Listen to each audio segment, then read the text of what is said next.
Refined question list for pedagogical bridging. Methodological and practical teaching questions. On moving from Jungian type descriptions to OPS attribution. A Jungian practitioner might say this person is an INFJ. They know the four-letter type. An OPS practitioner needs to know the full stack, the animals, the modalities, maybe even the specific function pairs. For teaching purposes, what is the actual difference in what you need to understand about someone? Is one system lazier than the other, or are they actually measuring different things?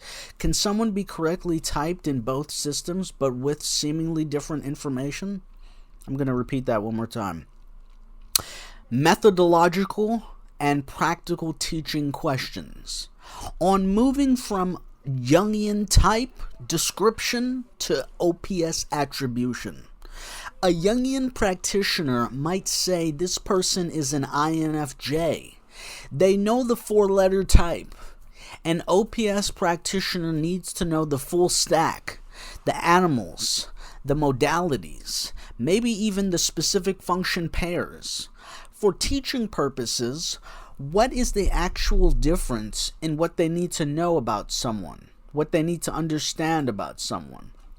Is one system lazier than the other, or are they actually measuring different things?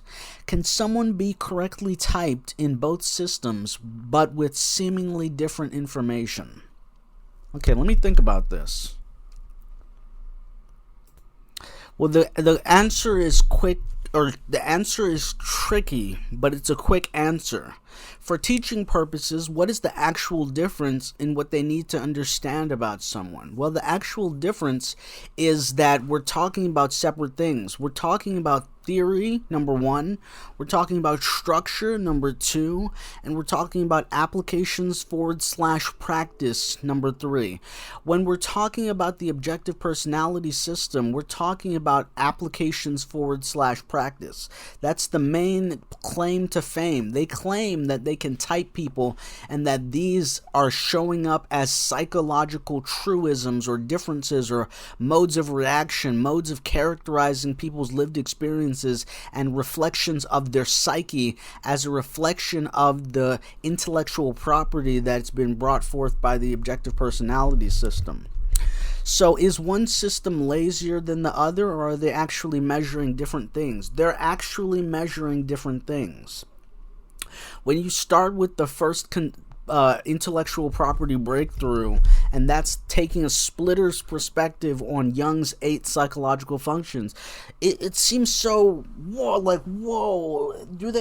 who gave them the right to be able to take a splitter's frame on Jung's functions?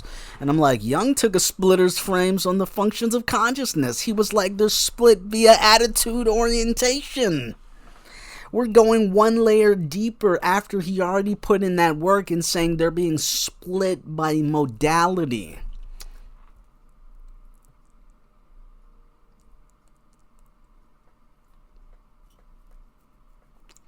So for teaching purposes, what is the actual difference in what you need to understand about someone? The difference is in theory. For what you need to understand about someone, that's where it goes into the applications / practice layer. And I can't speak to that. That's the layer of, okay, you're typing and you're typing coins and you're saying, like, how am I checking off these coins in order to make up a formal notation type? So the coins make up the type in terms of applications / practice, in terms of technique.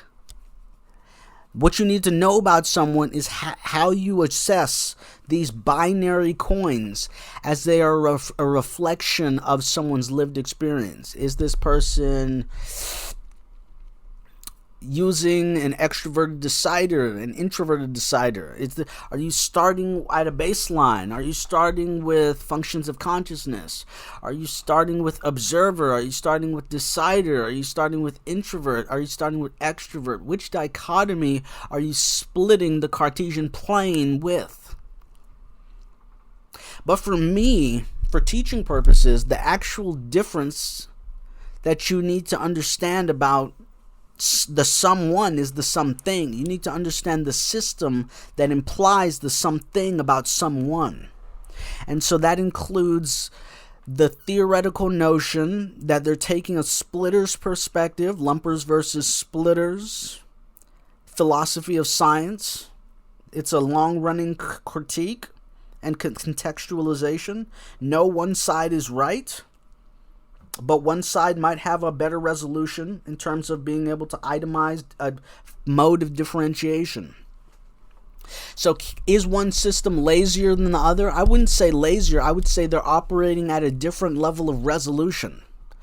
One has a different resolution than the other. One is saying that there are 16 psychological functions instead of 8. And that 8 to 16 in terms of psychological functions means that the Grant function stack goes from 16 psychological types to 64 psychological types.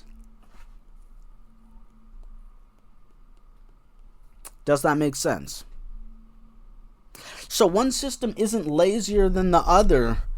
It's just a different level of resolution. And then after the first intellectual property achievement, the splitter's perspective of psychological functions, you have something else. You have the animal functions as a higher order combinatoric that links functions together as a reflection of differentiation. And this is where the inclusion of jumpers comes in. 1 to 2 versus 1 to 3. Are they jumping? 1 to 2 versus 2 to 4 versus 3 to 4 versus 1 to 3. The ordonnance. And then you have the modality of the animal function. Then you have the directionality. You have the directionality, the modality, the temperament, and the animal function. That's the common notation for an animal function. Can someone be correctly typed in both systems but with seemingly different information? No, I don't believe someone can be typed correctly in both systems because there's too much of an information gap when you add in the modalities and when you add in the higher order combinatoric. There's no way for them to differentiate what the animal functions are doing in terms of same people with the same functions. We're operating at different classes of resolution when we're talking about 16 functions versus 512 functions and now 2048 if you're talking about social types. So no, I don't think a person can be correctly typed in both systems. But there is a chance, right? Because there's percentages. So clearly, if we're doing percentages, 16 types divided by 512, could do a little math.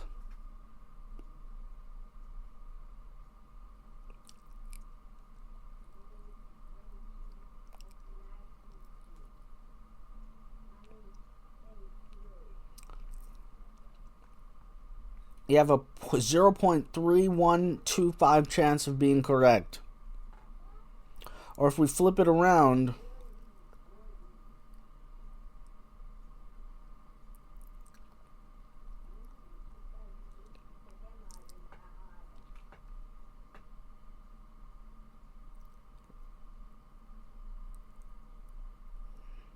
$16 goes into 512 32 times. So there's a 1 out of 32 chance that you'll get it right.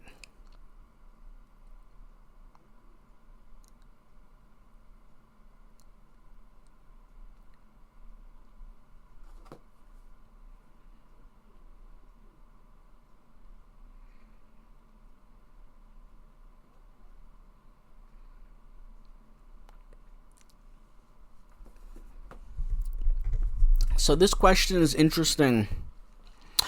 On moving from Jungian type descriptions to OPS attribution, a Jungian practitioner might say this person is an INFJ. They know the 4-letter type. An OPS practitioner needs to know the full stack, the animals, the modalities, maybe even the specific function pairs. So for us, we would say an OPS practitioner needs to know the full stack, the animals, the modality, the temperament, the directionality, the ordonnance. But primarily in terms of reading out the animal function temperament or the function type of a specific animal function, we're talking about needing to know the directionality, 1, the modality, 2, the temperament, 3, and the animal function, 4. Temperament is the SF, NF, ST, NT, and we're talking in this case about blast, play, sleep, consume, FESI, MF. MF, FESI, blast, play, sleep, consume. The temperament would be SF, NF, ST, NT. The modality would be FM, FF, MM, FM. FM for SF, FM for SF, FF for NF, MM for ST, and FM for NT. And that's blast, play, sleep, consume. And that's 1 to 3. That's 1 to 2. That's 1 to 3. That's 2 to 4. And that's 3 to 4. I'm going to repeat that one more time. That's 1 to 2. FM, SF blast. That's 1 to 2. FM, SF blast. That's 1 to 2. FM, SF blast. That's 1 to 3. FF, NF play. That's 2 to 4. MMST sleep. And that's 3 to 4. FMNT consume. And then you have the last. So we started with the temperament, the animal function temperament, SF, NF, ST, NT. And then we move to the modality, FM, FF, MM, FM. And then we move to the ordonnance. 1 to 2, 1 to 3, 2 to 4, 1, 3 to 4. So let me say that one more time. 1 to 2, 1 to 3, 2 to 4, 3 to 4. That's the ordonnance for the animal functions. And then you finally get to directionality, which is actually first. And that is DE 1 to 2 FM SF blast. DE 1 to 3 FF NF play. OI 2 to 4 MM ST sleep. OE 3 to 4 FM NT consume. That's how deep and granular we're able to get into the actual talking about a specific psychological function. That's a form of a psychological function, not literally, because the psychological function refers to the 16 psychological functions in objective personality, but with the addition of the animal function as a higher order combinatoric, it actually becomes its own function pairing. In terms of animal function pairings, the animal function temperament, the animal function modality, the animal function directionality, the animal function ordonnance. That's a term I coined for it to talk about the 1 to 3, 1 to 2, 1 to 3, 2 to 4, 3 to 4 in terms of blast, play, sleep, consume. Those can be in different ordinal positions depending on the constitutive ordering. And that's why ordonnance is so important. You start with 1, most differentiated, and then you go to 4, least differentiated. And even if they're double activated on their 4th function, that 4th function is still least differentiated in terms of the Grant function stack. This is what we learned through orthodox Jungian psychological types. The theory that Jung laid forth in terms of section D of general descriptions of the types, the principal and auxiliary functions.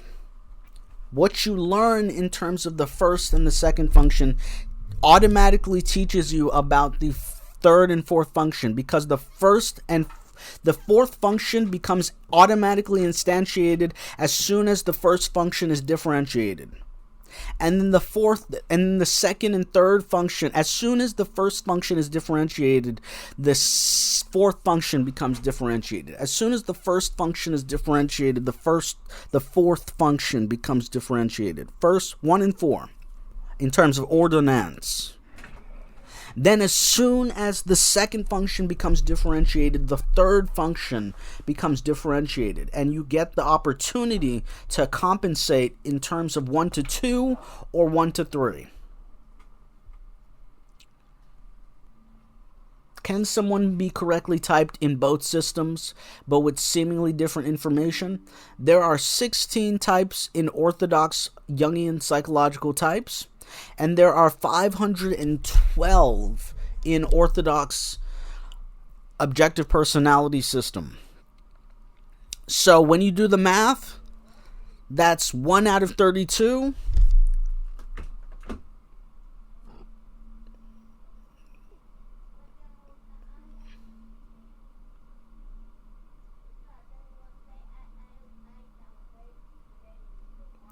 That's 0.03125.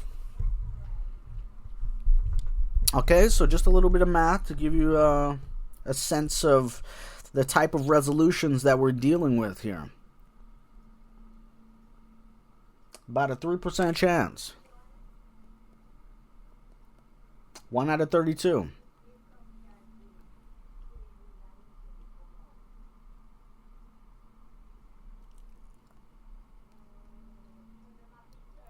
About a 3% chance.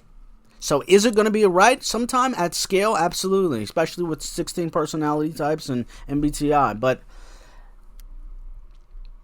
is one system lazier than the other? No. They're just operating at different resolutions. The first resolution is the 16 psychological functions because they took a splitter's perspective. The second resolution is the higher order combinatoric by the introduced animal functions. And the third intellectual property addition is the social types, which brings it from 512 to 2048. But we're not there yet. So to read back the question was on moving from Jungian type descriptions to OPS attribution. A Jungian practitioner might say, this person is an INFJ. They know the 4-letter type. An OPS practitioner needs to know the full stack, the animals, the modalities, and even the specific function pairs. And I would say that an OPS practitioner needs to know the directionality, the ordonnance, the modalities, the temperament, and the animal function name, and how that relates to formal notation. For teaching purposes, continuing the question, what is the actual difference in what you need to understand about someone? Is one system lazier than the other, or are they actually measuring different things? Can someone be correctly typed in both systems, but with seemingly different information?